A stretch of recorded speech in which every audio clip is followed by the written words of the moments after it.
নমস্কার বন্ধুরা, তোমাদের মধ্যে আবার একটি খুব সুন্দর ভিডিও নিয়ে চলে আসলাম। তো ভিডিওটি হচ্ছে যে যখন আমরা মোবাইলে অনেকগুলি ছবি হয়ে যায় বা ছবি ভুলবশত কিছু ছবি আমরা ডিলিট করে দিই, তখন সেই ডিলিট করার সময় এমন একটা ভিডিও বা এমন একটা ছবি থাকে যেটা আমরা ডিলিট করতে চাইনি কিন্তু ভুলবশত হয়ে গেছে, এবং শেষে দেখা গেল 1 বছর পর, 2 মাস পর বা 4 মাস পর সেই ছবিটি আমাদের খুবই প্রয়োজন, কিন্তু সেটা আমরা পাচ্ছি না কারণ যেহেতু আমরা ডিলিট করে দিয়েছি। তো সেই ছবিটি বা ভিডিওটি আমরা আবার পেতে পারি। তো সেটাই আজকে আমরা শিখবো যে কীভাবে আমরা সেই ছবিটি বা ভিডিওটি আমরা পাবো, এবং কম বেশ 5 বছর আগে ডিলিট করে দিলেও কোনো অসুবিধা নেই, সেই ছবিটি বা ভিডিওটি পাওয়া যাবে। তাই ভিডিওটি সম্পূর্ণভাবে দেখো এবং খুব সুন্দর জিনিস শেখো। আর আপনারা জানেন যে আমি ফালতু ভিডিও তৈরি করি না, সব কাজের ভিডিও তৈরি করি। তো তাই যদি চ্যানেলে নতুন হয়ে থাকো কেউ, তো সাবস্ক্রাইব করে রাখো, আমি তাহলে এরকম ভিডিও দিতে থাকবো। তো চলো কথা না বাড়িয়ে এবার কাজে করা যাক।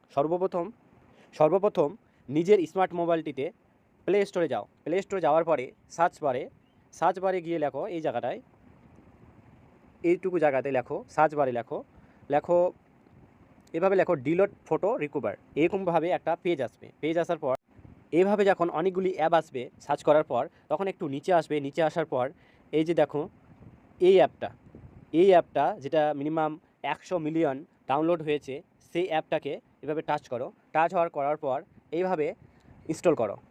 ইনস্টল করার পর এটা টোটালি ফ্রি অ্যাপ, কিছু সময় নেবে। সময় নেওয়ার পরে অটোমেটিক ডাউনলোড হয়ে যাবে। বেশি বড় এমবি না, 4-5 এমবি মতন। ব্যাস ইনস্টল হয়ে যাওয়ার পর এরভাবে একটু ইনস্টল হওয়ার পরে ওপেন দেখাবে। ওপেনে এভাবে ওপেন করার পর এরকমভাবে একটা পেজ আসবে। যেহেতু এখানে দেখো দুইটি বিষয় দেখো, এখানে কি আছে যে এখানে দেখো ছবি আছে আর নিচে দেখো ভিডিও আছে। তো তোমাদের হচ্ছে যেটা মানে দরকার, ভিডিও খুঁজবে না ছবি খুঁজবে, তাহলে সেটা করো। যেহেতু আমি ছবি খুঁজবো, তো এখানে সার্চ ক্লিকের উপর করব। দেওয়ার পর এখানে কিছু সেটিংয়ের পারমিশন চাইবে, সেগুলি এরকমভাবে ক্লিক করবে। দিয়ে এই অপশানটি যেটা আছে সেই থাকার পর সেটাকে অ্যালাউ করে দেবে। অ্যালাউ করার পর একটু ব্যাক করবে। ব্যাক করার পর এইভাবে অটোমেটিক তোমাদের যতগুলো ছবি আছে, মিনিমাম বলতে গেলে যে 5 বছর আগে যত ছবি ডাউনলোড করেছো সব কিন্তু এখানে বের হতে শুরু করবে। দেখো আমার এই ছবিগুলো অলরেডি ডিলিট করে দিয়েছি, তো সেই ছবিগুলি বেড়ে গেল। এবার ডাউনলোড করবে কীভাবে দেখে নিচ্ছি।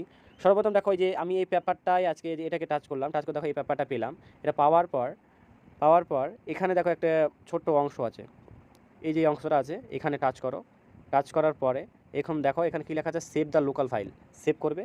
সেভ করার পর যে কোনো একটা তোমার যে কোনো পছন্দ মতন একটা ফোল্ডার চুজ করবে। ধরো আমি এখানে সার্টিফিকেটে চয়েস করলাম, এখানে ক্লিক করলাম। বাস ক্লিক করার পর অটোমেটিক দেখো ডাউনলোড হয়ে গেল। উপরে মেসেজ আসলো যে ডাউনলোড হয়ে গেছে।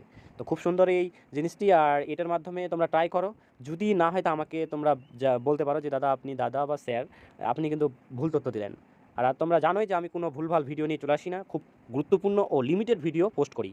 আর প্লিজ আরেকবার বলছি, চ্যানেলটিকে সাবস্ক্রাইব করে রাখো। আর আমার এই ইউটিউব চ্যানেলের পেজটাতে ভিডিও নিচে দেখবে যে আমার একটা হোয়াটসঅ্যাপ গ্রুপ আছে। সেই হোয়াটসঅ্যাপ গ্রুপে তোমরা হচ্ছে লিঙ্ক দেওয়া থাকবে, সেখানে লিঙ্কে জয়েন হয়ে যাও। কী হয়, ওখানে আমি অনেকগুলি পেপার দিই, কর্মসংস্থান, কর্মক্ষেত্র, বিভিন্ন ধরনের বইপত্র, অনেক গুরুত্বপূর্ণ আমি পিডিএফ দিয়ে থাকি, যেগুলো ইউটিউব অনেক টাকা নেয় কিন্তু আমি ফ্রিতে দিই। তাই কথা না বলে তোমরা তাড়াতাড়ি হোয়াটসঅ্যাপ গ্রুপে জয়েন হয়ে যাও আর চ্যানেলে সাবস্ক্রাইব করে রাখো। তাহলে আমি প্রতিদিন তোমাদের ভিডিও দিতে শুরু করব। আর অলরেডি দেই। আর এতে সাবস্ক্রাইব করতে তোমাদের কোনো টাকা পয়সা খরচ লাগে না, শুধু করে দাও, বাস। Thank you.